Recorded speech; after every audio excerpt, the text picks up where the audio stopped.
Hello ಸ್ನೇಹಿತರೆ, ನಮಸ್ಕಾರ ಎಲ್ಲರಿಗೂ. Welcome back to my channel.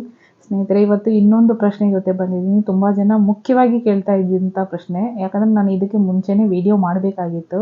ನಾನೇ ತುಂಬ ತಡವಾಗಿ ಮಾಡಿದೆ. ಒಂದಿಬ್ಬರು ಕೇಳಿರೋದ್ರಿಂದ ನಾನು ಅವರಿಗೆ ಕಮೆಂಟ್ ಮೂಲಕ ಉತ್ತರ ಕೊಟ್ಟೆ. ಬಟ್ ಇನ್ನೂ ಮೆಸೇಜ್ಗಳ ಮೇಲೆ ಮೆಸೇಜ್ಗಳನ್ನ ಬರ್ತಾನೇ ಇದೆ.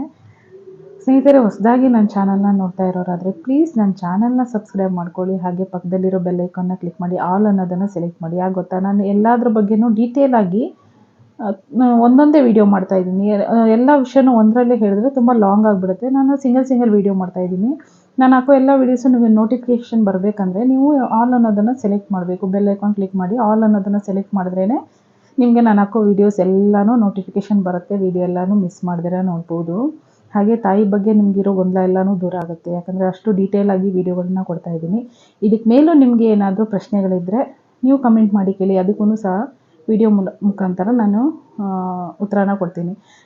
ಕಮೆಂಟ್ ಮೂಲಕನೇ ಹೇಳ್ಬೋದು, ಆದರೆ ಒಬ್ಬರು ಇಬ್ಬರು ಕೇಳಿದ್ರೆ ಪರವಾಗಿಲ್ಲ ಸ್ನೇಹಿತರೆ. ತುಂಬ ಜನ ಕೇಳ್ತಾ ಇರೋದ್ರಿಂದ ಅದು ಎಲ್ಲರಿಗೂ ಕಮೆಂಟ್ ಟೈಪ್ ಮಾಡ್ಕೊಂಡು ಇರೋದಕ್ಕಾಗಲ್ಲ.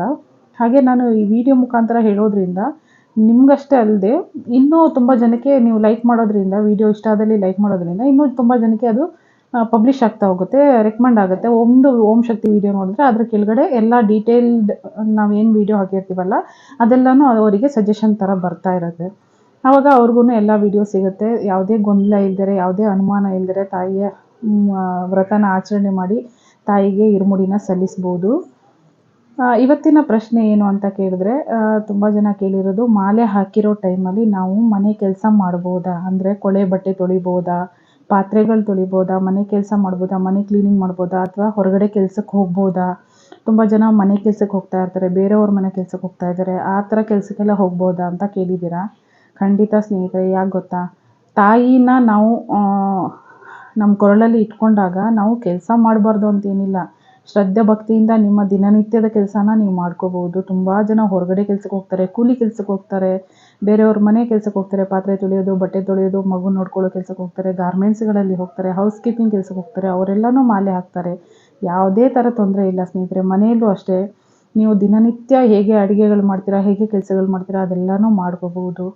ನಿಮಗೆ ಅಡುಗೆ ಆದ ತಕ್ಷಣ ನೀವು ಲೇಟಾಗಿ ಊಟ ಮಾಡ್ತೀರಾ, ಬೇರೆಯವರಿಗೆ ನೀವು ಊಟನ ಕಟ್ಟಬೇಕಂದ್ರೆ ನೀವು ಮುಂಚೆನೇ ನಿಮಗೆ ಒಂದು ಹೊತ್ತಿನ ಊಟಕ್ಕೆ ಎಷ್ಟು ಬೇಕೋ ಅಷ್ಟನ್ನು ಒಂದು ಬಾಕ್ಸಲ್ಲೋ ಟಿಫಿನ್ ಕ್ಯಾರಿಯರಲ್ಲೋ ಎತ್ತಿಟ್ಕೊಂಡ್ಬಿಟ್ಟು ಮಿಕ್ಕಿದವರಿಗೆ ನೀವು ಊಟ ಕೊಡ್ಬೋದು.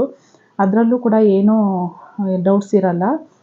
ಹಾಗೆ ಪಾತ್ರೆ ತೊಳೆಯೋದು, ಬಟ್ಟೆ ತೊಳೆಯೋದು, ಈ ಕೆಲಸಗಳ ಬಗ್ಗೆ ಕೇಳಿದ್ದೀರಾ. ಅದೂ ಅಷ್ಟೇ ಆರಾಮಾಗಿ ಮಾಡ್ಬೋದು ಸ್ನೇಹಿತರೆ. ಬೇರೆಯವರು ಯೂಸ್ ಮಾಡಿರೋ ಬಟ್ಟೆನ ನೀವು ಯೂಸ್ ಮಾಡಬೇಡಿ, ಬೇರೆಯವರು ಹಾಕ್ಕೊಂಡಿರೋ ಬಟ್ಟೆನ ನೀವು ಹಾಕ್ಕೋಬೇಡಿ. ಹಾಗೆ ಬೇರೆಯವರು ಊಟ ಮಾಡಿದ ತಟ್ಟೆನಲ್ಲಿ ನೀವು ಊಟ ಮಾಡಬಾರ್ದು, ಎಂಜಲು ತಟ್ಟೆನ ನೀವು ಯೂಸ್ ಮಾಡಬಾರ್ದು. ಇಲ್ಲ ನಾನು ಮುಂಚೆ ಯಾವಾಗಲೂ ಇದೇ ತಟ್ಟೆಯಲ್ಲಿ ಊಟ ಮಾಡ್ತಿದ್ದೆ, ಇವಾಗಲೂ ಆ ತಟ್ಟೆಯಲ್ಲಿ ಊಟ ಮಾಡ್ಬೋದಾ ಅಂತ ಕೇಳಿದ್ರೆ ಬೇಡ. ನೀವು ಸಪ್ರೇಟಾಗಿ ಬಾಳೆ ಎಲೆ ಇದ್ದರೆ ಬಾಳೆ ಎಲೆ ಸಿಕ್ಕಿದರೆ ಒಳ್ಳೆಯದು. ಸಿಕ್ಕಿಲ್ಲ ಅಂದರೆ ಅಂಗಡಿಗಳಲ್ಲಿ ಪ್ಲಾಸ್ಟಿಕ್ ತಟ್ಟೆಗಳು ಸಿಗುತ್ತಲ್ವ, ಅದನ್ನು ತೊಗೊಬಂದು ಇಟ್ಕೊಳ್ಳಿ. ನಿಮ್ಗೆ ಎಷ್ಟು ದಿನಕ್ಕೆ ಬೇಕೋ ಅಷ್ಟು ದಿನಕ್ಕೆ ಆ ಥರ ಹೊಸ ತಟ್ಟೆನಲ್ಲಿ ಊಟ ಮಾಡಿ ಬಿಸಾಕ್ಬಿಡಿ. ನೀವು ಮುಂಚೆ ಯೂಸ್ ಮಾಡಿರೋ ತಟ್ಟೆಗಳನ್ನ ಯೂಸ್ ಮಾಡೋದು ಬೇಡ. ಕಾರಣ ಏನಂದರೆ, ನೀವು ಒಂದಿನ ನಾನ್ ವೆಜ್ ತಿಂದಿರ್ತೀರ, ಒಂದಿನ ವೆಜ್ ತಿಂದಿರ್ತೀರ, ಅದೆಲ್ಲ ಬೇರೆ. ಹಾಗೆ ಆ ಟೈಮಲ್ಲಿ ಯೂಸ್ ಮಾಡಿದ್ದು ಬಟ್ಟೆಗಳಿರ್ಬೋದು, ಪಾತ್ರೆಗಳಿರ್ಬೋದು, ಈ ಸಲ ಯೂಸ್ ಮಾಡೋದು ಬೇಡ. ಓಂ ಶಕ್ತಿಗೆ ಅಂತಲೇ ನೀವೇನು, ನಾನು ಈ ದುಪ್ಪಟ್ಟ ಹಾಕಿದ್ದೀನಿ, ಈ ಕಲರಲ್ಲಿ ಬಟ್ಟೆಗಳಿರುತ್ತಲ್ವ, ಅದು ವರ್ಷಕ್ಕೊಂದ್ಸಲ ಯೂಸ್ ಮಾಡೋದಾದರೆ ಪ್ರತಿ ವರ್ಷ ನೀವು ವಾಶ್ ಮಾಡಿ ಫೋಲ್ಡ್ ಮಾಡಿ ಇಟ್ಬಿಟ್ರೆ ಮುಂದಿನ ವರ್ಷ ನಿಮ್ಗೆ ಬೇಕು ಅಂದಾಗ ಅದನ್ನು ತಿರ್ಗಾ ವಾಶ್ ಮಾಡಿ ಯೂಸ್ ಮಾಡ್ಕೋಬೋದು. ನಾನೆಲ್ಲನೂ ಹಾಗೆ ಮಾಡೋದು. ಅದಕ್ಕಂತಲೇ ಸಪ್ರೇಟ್ ಒಂದು ಬ್ಯಾಗ್ ಮಾಡಿ ಪ್ಯಾಕ್ ಮಾಡಿ ಇಟ್ಬಿಡ್ತೀನಿ. ಮತ್ತೆ ಆ ವರ್ಷ ಬಂದಾಗ ನೋಡಿದ್ರೆ, ಈ ಡಿಸೆಂಬರ್ ಬಂತು ಅಂದರೆ ಆ ಓಂ ಶಕ್ತಿ ವಿಡಿಯೋಗಳು ಜಾಸ್ತಿ ವೈರಲ್ ಆಗುತ್ತೆ, ಓಂ ಶಕ್ತಿ ಬಗ್ಗೆ ಪ್ರಶ್ನೆಗಳು ಜಾಸ್ತಿ ಬರುತ್ತೆ. ಹಾಗೆ ಯಾವಾಗ ನಾವು ದೇವ್ರನ್ನ ನೋಡೋಕೆ ಹೋಗೋದು ಅನ್ನೋ ಒಂದು ಕುತೂಹಲನೂ ಜಾಸ್ತಿ ಆಗುತ್ತೆ. ಅದೇ ರೀತಿಯಲ್ಲಿ ಬಟ್ಟೆನೂ ಆ ಟೈಮಲ್ಲಿ ನೀವು ತೆಕ್ಕೊಂಡು ವಾಶ್ ಮಾಡಿ ಯೂಸ್ ಮಾಡ್ಬೋದು. ಸೊ ಆ ಥರ ಬೇರೆಯವ್ರ ಎಂಜಲು ತಿನ್ನಬೇಡಿ, ಬೇರೆಯವರು ಊಟ ಮಾಡುವಾಗ ಅದರಲ್ಲಿ ಕೈ ಹಾಕಿ ತಿನ್ನಬೇಡಿ, ನೀವು ಊಟ ಮಾಡುವಾಗ ಬೇರೆಯವ್ರಿಗೆ ಹಂಚಬೇಡಿ, ತಟ್ಟೆಲಿರೋ ಊಟನ ಕೊಡಬೇಡಿ. ಹಾಗೆ ಬೇರೆಯವ್ರು ಹಾಕಿರೋ ಬಟ್ಟೆಗಳನ್ನ ಯೂಸ್ ಮಾಡಬೇಡಿ. ಅದು ಹೊರತು ನೀವೆಲ್ಲ ಕೆಲಸನೂ ಮಾಡ್ಬೋದು. ಹೊರಗಡೆ ಹೋಗಿಯೇ ಕೆಲಸ ಮಾಡ್ತಾರೆ ಅಂದಮೇಲೆ ಮನೆ ಕೆಲಸ ಮಾಡೋದಕ್ಕೆ ಏನಿದೆ, ತುಂಬ ಜನ ಮಾಡ್ತಾರೆ. ಅದೆಲ್ಲನೂ ಏನೂ ತೊಂದರೆ ಇಲ್ಲ, ಮಾಡ್ಬೋದು.